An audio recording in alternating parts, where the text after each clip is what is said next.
Hello my YouTube family, कैसे हैं आप सभी। डेली लाइफ विद मीत में आप सबका बहुत बहुत स्वागत है। ये है मंडे की मॉर्निंग का टाइम और बस इस शरण जो था वो स्कूल जा चुका था। शरण के स्कूल खुल चुके हैं, तो शरण स्कूल गया था और उसके बाद मैं लग गई अपनी जो क्लीनिंग का काम होता है, डस्टिंग क्लीनिंग, वो सब करने में लग गई। तो मेरी जो क्लीनिंग करने का जो मैं स्टार्ट करती हूँ वो मैं हॉल से ही करती हूँ। तो यहाँ मैंने खिड़की वगैरह साफ़ कर ली है। अब सोफ़े भी मैं ना एक एक कवर उठा के अच्छे से उसे साफ़ करके सोफ़े के कवर झाड़ कर उसे वापस से बिछा दूँगी। और ये मेरी डेली की क्लीनिंग में शामिल रहता है। मैं डेली जो है इसी तरीके से घर की क्लीनिंग करती हूँ, एक एक हिस्से को साफ़ करती हूँ ताकि मेरा घर हमेशा साफ़ सुथरा रहे और कहीं से भी गंदा ना लगे। तो बस मैंने इधर के सोफ़े वगैरह साफ़ कर लिए हैं और अब मैं दूसरे हिस्से का भी सोफ़ा वगैरह पूरा साफ़ कर लूँगी।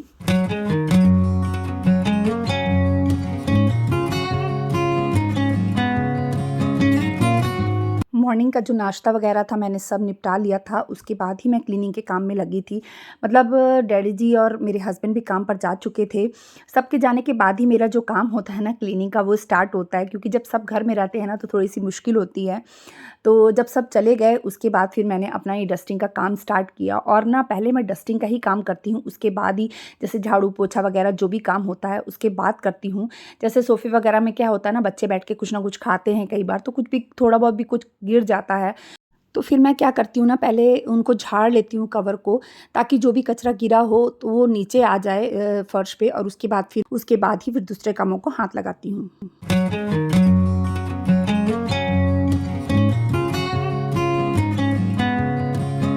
फेस्टिवल के बाद हमारी जो डेली रूटीन है वो स्टार्ट हो चुकी है। वही बच्चों का स्कूल जाना, बच्चों का टिफ़िन बनाना, घर के काम, और ये जो क्लीनिंग है ये हमारी डेली की क्लीनिंग होती है। डेली ये सब करना रहता है, पर इसमें भी ना बहुत सुकून मिलता है। अपने फैमिली के लिए कुछ करना ना बहुत अच्छा लगता है।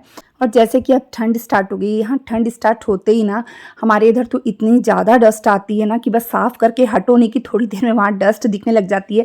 ऐसा लगता है कि पता नहीं हमने घर साफ़ भी किया है कि नहीं किया है। तो मतलब ऐसा रहता है ना कि मैं तो ज़्यादातर जैसे थोड़ा देर के लिए दरवाज़ा खोलती हूँ हॉल का, उसके बाद थोड़ी से देर के बाद ना मैं दरवाजे को थोड़ा-सा बंद कर देती हूँ, क्योंकि धूल इतनी ज़्यादा घर के अंदर आती है ना, बहुत ऐसा लगता है जैसे घर ना अपन ने साफ़ किया ही नहीं है। इसके बाद क्या है, मैंने एक दिन पहले ना जितने पिलो के कवर वगैरह धोए थे, हर कमरे के पिलो के कवर मैंने धो दिए थे, पर ना मैंने चेंज नहीं किए, वही कवर मैंने दोबारा से उस पे चढ़ा दिए हैं। तो बस मैं यहाँ जो फ्रोज़न वाला मैंने जो कवर मँगाया था ना, इसे मैं हॉल में चढ़ा रही हूँ और बस यहाँ के बाकी हिस्से की भी मेरी क्लीनिंग हो गई है। और ये जो साग है ना, मैंने ना कल शाम को, मतलब एक दिन पहले शाम के टाइम पे लिया था, तो वो ना मुझे साफ़ करने का टाइम नहीं मिला। मेरे सर में ना दर्द हो रही थी बहुत ज़्यादा, जो कि अभी भी हो रही है, मतलब ठीक नहीं हुई है दर्द।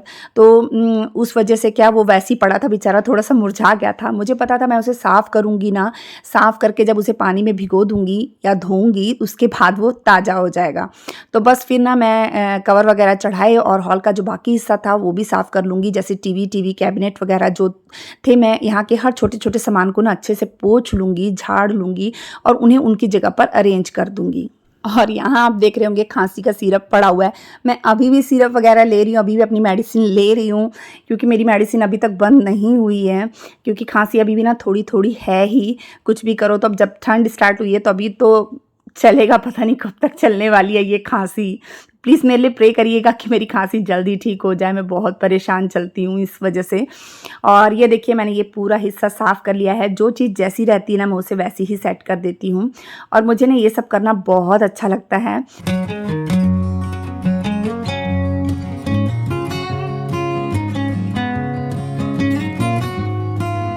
हॉल की क्लीनिंग के बाद मैंने हमारा बेडरूम जो था उसे भी क्लीन कर लिया था। उसके बाद मैं आ गई थी डैडी जी के बेडरूम में और यहाँ पे भी मैं हर एक चीज़ को अच्छे से पोंछ लूँगी। जैसे पलंग वगैरह को साफ़ कर लूँगी और खिड़कियाँ वगैरह सब कर लूँगी। वैसे तो अभी पूरा पेंट वगैरह होके हटा है, तो वैसे तो गंदगी कहीं भी नहीं है, धूल भी कहीं नहीं है।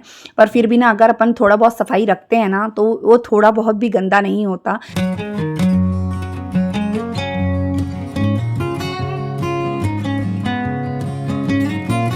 मुझे अपने घर के काम करना और उन कामों को ना मैं एन्जॉय करके करती हूँ, ऐसे नहीं कि बोझ लेके करूँ, ऐसा नहीं है। और इन कामों को ना अगर मैं एन्जॉय करके करती हूँ ना, तो मतलब मेरे काम भी जल्दी हो जाते हैं, मुझे टेंशन भी नहीं रहती और ना काम कब हो जाता है ना पता नहीं चलता और मन भी खुश रहता है कि हमने अपने हाथों से अपना घर साफ़ किया है। और सबसे बड़ी बात ये है कि हम अपने आप को अपने घर के कामों में बिज़ी रखते हैं और बिज़ी रहना सबसे अच्छा है आज के टाइम के लिए, क्योंकि खाली इंसान अगर हम खाली बैठे रहेंगे ना तो इधर-उधर दिमाग घूमता रहेगा। उससे अच्छा अगर हम अपने घर के काम करेंगे, थोड़ा वक़्त अपने घर को देंगे तो हम अपने घर को एकदम स्वर्ग की तरह सजा के रखेंगे। तो बस देखिए, मेरा जो डैडी जी का रूम था मैंने वो भी साफ़ कर लिया था। उसके बाद मैं आ गई थी हॉल में झाड़ू लगाने के लिए, जैसे कि डस्टिंग करने के बाद ही मैं झाड़ू पोछे का काम करती हूँ। तो फिर मैंने झाड़ू लगाया, पूरे झाड़ू भी मतलब एक-एक चीज़ को हटा के ना मैं झाड़ू लगा लूँगी।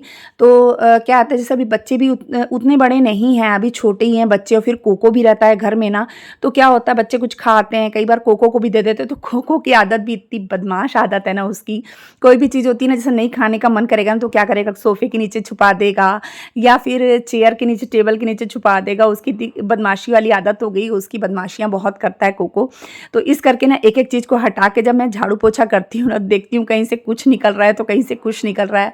अभी 1-2 दिन पहले की बात है, कोको को मतलब पनीर के पकौड़े दिए थे खाने के लिए, तो कोको ने क्या किया, 2 पीस लेके ना सोफ़े के नीचे ना कोने में छुपा दिया। हमें तो पता नहीं था कि कोको ने वहाँ छुपाया है। जब बाद में देखा ना तो वहाँ से कोको हॉल में आया और हम लोग बैठे थे और कोको ने ना वहाँ से वो पनीर के पकौड़े निकाल के खाने लगा। तो तब हमको पता चला कि कोको ने 1 दिन पहले वहाँ पकौड़े छुपाए थे। यानी कोको इतना बदमाश हुआ है। और फिर मैं जैसे कि आपको बता रही थी, मेरा सिर दुख रहा था।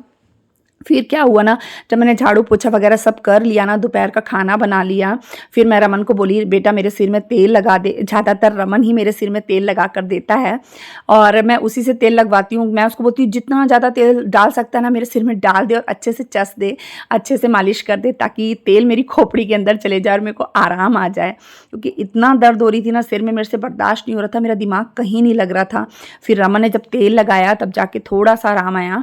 और बस यहाँ पे वो बोल रहा था, मम्मा आप ना बस बाल हटाते जाओ, मैं तेल लगा देता हूँ। वैसे तो मैं तेल वही लगाती हूँ जो मैं अपने लिए बनाकर रखती हूँ ना। मैंने उसका शेयर भी किया है कि मैं तेल वाला कैसे बनाती हूँ, जो मतलब बालों को झड़ने से रोकता है वो तेल। तो वो वाला तेल भी मैं हमेशा लगाती हूँ, लेकिन रमन जब लगा के देता है ना तो उसे उँगलियों से लगाना रहता है, तो रमन बिल्कुल वो पसंद नहीं करता और उसको उसकी स्मेल भी अच्छी नहीं लगती। तो फिर रमन यही तेल लगाकर मुझे देता है और फिर बाद में जब लगाना होता है तो फिर मैं वो वाला तेल लगा लेती हूँ। तो बस ये देखिए, अब ये हो गई है, शाम का समय हो गया है, 6 साढ़े 6 का टाइम हो रहा था और मैं बस बनाने लगी थी रात का डिनर। तो डिनर में मैं बना रही थी आलू की सब्जी और पूड़ी। तो आलू की सब्जी जो है ना, ये एकदम अलग तरह की है, आप इसे ज़रूर बना के देखिएगा, ये बहुत टेस्टी बनती है। तो मैंने ना पहले तेल ले लिया था, मस्टर्ड ऑयल, उसमें थोड़ा-सा एक तेज पत्ता डाल दिया, थोड़ी-सी राई डाल दी थी और टमाटर, मिर्च ये डाल दी।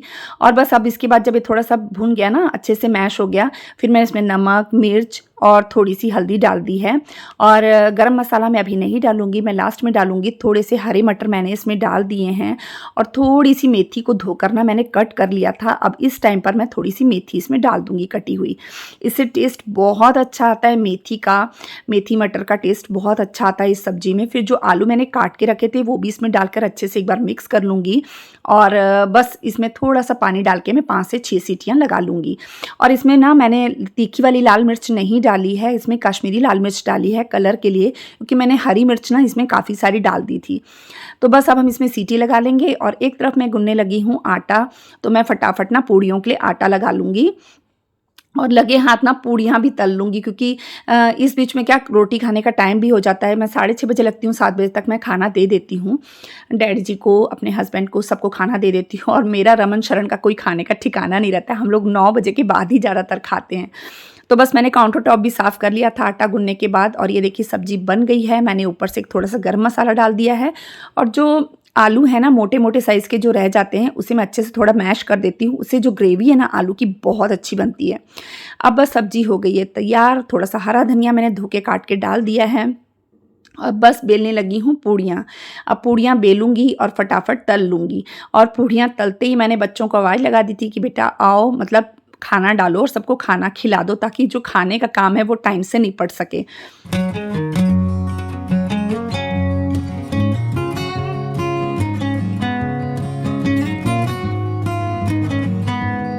हमारा कोको तेल की मतलब जो पूड़ियाँ बनी हों या पकौड़े बने हों ना, उसकी स्मेल इतनी जल्दी पहचानता है ना। और कुछ बने ना बने, इन दोनों की चीज़ों की स्मेल से ना बहुत जल्दी आवाज़ लगाता है कि मम्मा मुझे भी दे दो। फिर मैंने रमन को कहा कि जा रमन कोको को भी दे दे। अब हमारा जो कोको है वो डॉग फूड भी ज़्यादा पसंद नहीं कर रहा है। अब हम सोच रहे हैं उसके लिए कुछ और लेकर आएँ। अब उसके डॉक्टर से पूछ कर फिर मैं उसके लिए कुछ और चीज़ देखूँगी, जो वो सलाह देंगे फिर वो लाके उसे खिलाऊँगी। और इसके बाद क्या हुआ, मैंने बर्तन वगैरह धो लिए थे, किचन काउंटर टॉप वगैरह पूरा साफ़ कर लिया था। और ये देखिए जो साग था ना वो मैंने धो के रखा था, कितना हरा हो गया है वो। बस अब यहाँ पे मैं इसे कट कर लूँगी और इसे ना थोड़ा-सा पानी डाल के मैं इसे बॉईल होने के लिए रख दूँगी।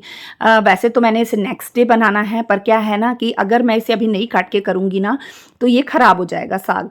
तो बस मैंने इसमें ना 8-10 हरी मिर्च डाल दी, क्योंकि इसमें लाल मिर्च नहीं डलती है, तो हरी मिर्च हम जितनी मतलब तीखा पसंद करें ना उतना डाल के नमक डाल दिया था मैंने, और बस सीटियाँ लगवा ली थी। फिर ये आज सुबह मॉर्निंग का टाइम है, बस मैं यहाँ पे पाठ कर रही थी जपजी साहिब जी का। और बस पाठ करने के बाद ना मैं आ गई हूँ और यहाँ पर मैं बना रही हूँ चाय, क्योंकि शरण के स्कूल जाने का टाइम हो रहा था, तो मैंने शरण का टिफ़िन भी तैयार करना था। तो यहाँ पर ना मैंने अदरक वाली चाय चढ़ा दी है, और जब तक चाय बनेगी उसके बाद लगे हाथ ही ना मैं शरण के लिए टिफ़िन बना दूँगी। तो शरण के लिए टिफ़िन में ना मैंने पराठे बनाने थे, क्योंकि सब्ज़ी रात की बची हुई थी आलू की, आलू मटर वाली। तो मैंने शरण से पूछा, शरण तू क्या लेके जाएगा बेटा, सब्ज़ी ले जाएगा? कहने लगा मम्मा हाँ आप सब्ज़ी दे दो और साथ में पराठे दे दो, क्योंकि ना वो पूड़ी ज़्यादा टिफ़िन में बच्चे बिल्कुल पूड़ी पसंद नहीं करते हैं। तो फिर मैंने पराठे ही बना दिए थे, और 2 पराठे उसने लेके जाने होते हैं। तो बस मैं यहाँ पे उसके लिए पराठे ही बना रही हूँ।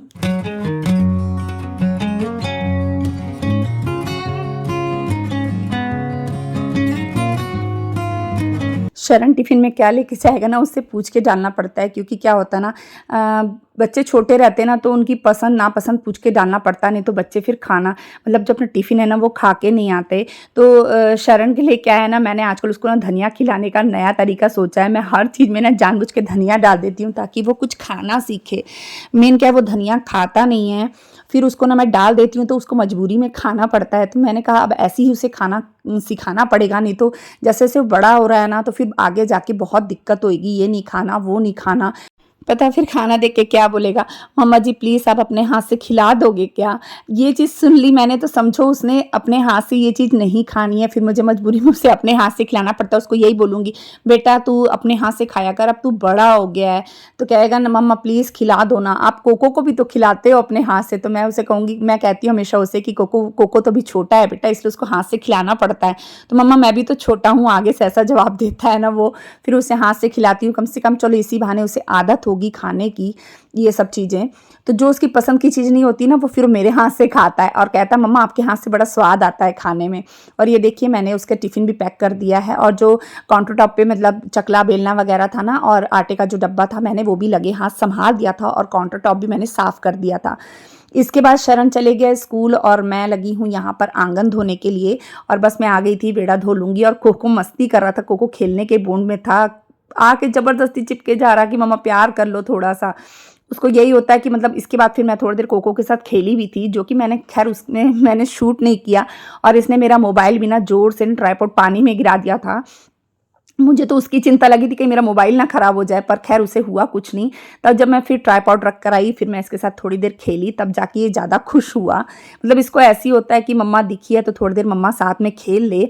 और यहाँ पर मैं इस पे भी ध्यान रख रही हूँ और आंगन भी धो रही हूँ। मेरे को ये था कोको बाहर ना भाग जाए। आपने देखा था पहले मैं पहले भी मैंने एक बार शेयर किया था कि सुबह जब 4 बजे मैं काम कर रही थी एक ब्लॉग में, तो उसमें क्या कोको भाग गया था। तो बस मैं यहाँ उसे यही बोल रही हूँ कि भागना नहीं, मैं तेरे पे नज़र रखी हूँ। तो चलिए फिर मैं यहीं पे अपने व्लॉग का एंड करती हूँ। अगर आपको मेरा व्लॉग अच्छा लगा होगा तो प्लीज़ मेरे चैनल को सब्सक्राइब कर दीजिएगा। मिलते हैं नेक्स्ट व्लॉग में, तब तक के लिए बाय बाय।